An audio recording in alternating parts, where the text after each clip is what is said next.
Nigeria's first sukuk bond of 100 billion naira to mature in September this year. International Monetary Fund (IMF) names 10 African countries facing biggest debts. Oil prices rise as investors look for signs U.S. rate cuts to begin. Plus, Asia stocks fall as Biden drops presidential bid. China unexpectedly cuts interest rates. The program is Business Express, reaching you from Abuja, Nigeria's capital. I am Musa Abubakar, your guide.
Now let's bring you up to speed with business development. Nigeria's first sukuk bond of 100 billion naira, which was issued on September 26, 2017, is set to mature on September 26, 2024.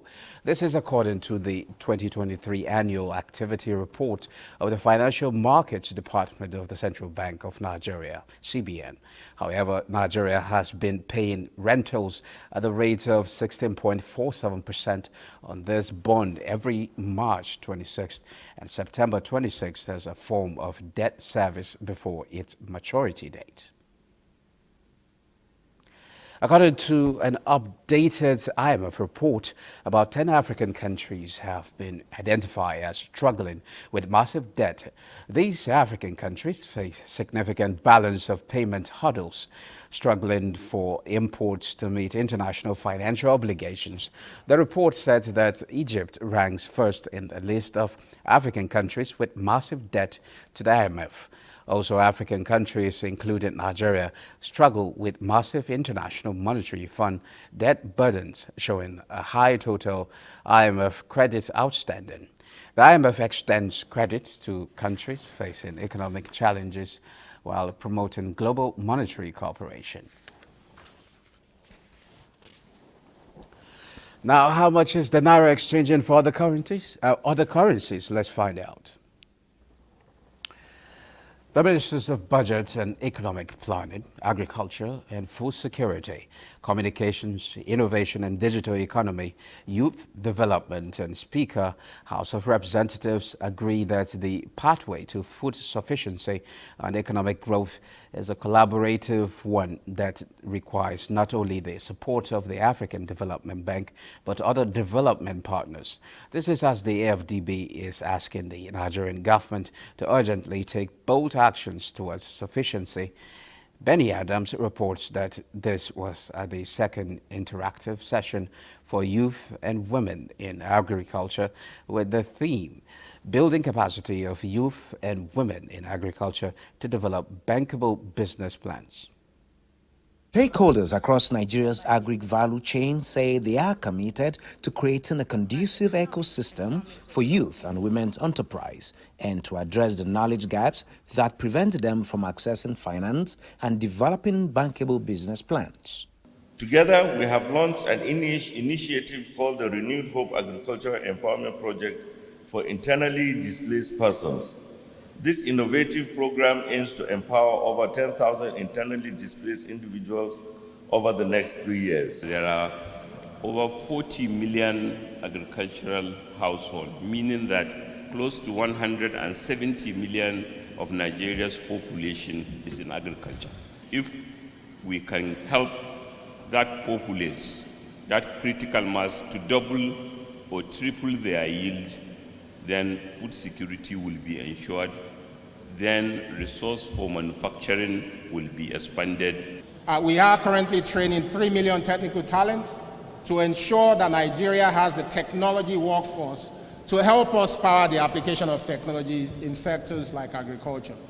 We are dedicated to establishing a robust legislative framework that supports agricultural banks or financial institutions, enabling them to provide low-interest loans.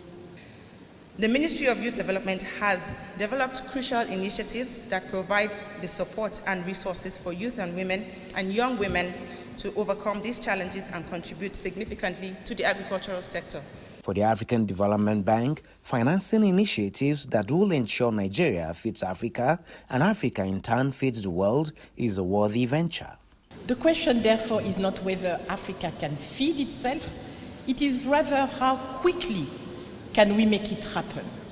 And this is why we launch transformative initiatives like our $25 billion Technologies for African Agriculture Transformation, TAT program, to revolutionize African agriculture.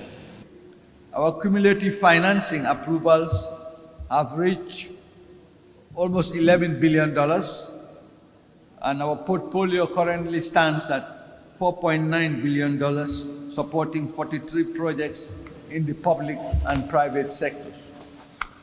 The initiative's partners are the International Institute for Tropical Agriculture, Innovative Youth in Agriculture, the Nigerians in Diaspora Commission, and the Nigeria Agricultural Insurance Commission. In Abuja, Benny Adams, NTA News. Now moving on, the Federal Competition and Consumer Protection Commission, FCCPC, has imposed a fine of $220 million on Meta, parent company of WhatsApp, Facebook, and Instagram, for multiple data privacy violations. A statement by the Commission stated that FCCPC's acting Chief Executive Officer, Adam Abdullahi, noted that the penalty is in accordance with the FCCPA 2018 and the Federal Competition and Consumer Protection Administrative Penalties Regulations 2020 APR. FCPC said the penalty follows a joint investigation by FCCPC and the Nigeria Data Protection Commission into Meta Platforms' conduct, privacy policies and the operations thereof, and practices between May 2021 and December 2023, and over this period of 38 months. The Commission added that it found Meta culpable of denying Nigerians the rights to self-determine unauthorized transfer and sharing of Nigerian data, including cross-border storage and violation, discrimination, and desperate treatment, abuse of dominance, and tying and bundling rather. And now let's head to the energy market, where oil prices rose on Monday as investors keep a lookout for signs of rate cut cycle expected to begin as soon as September. Brent crude prices were up 48 cents at $83.10 a barrel. And U.S. West Texas Intermediate crude futures rose 42 cents to $80.55. The U.S. Federal Reserve will next hold a Federal Open Market Committee meeting on interest rates on July 30th to 31st, at which investors expect the Federal Reserve to keep the rates unchanged while looking for any signal of a cut coming later in the year.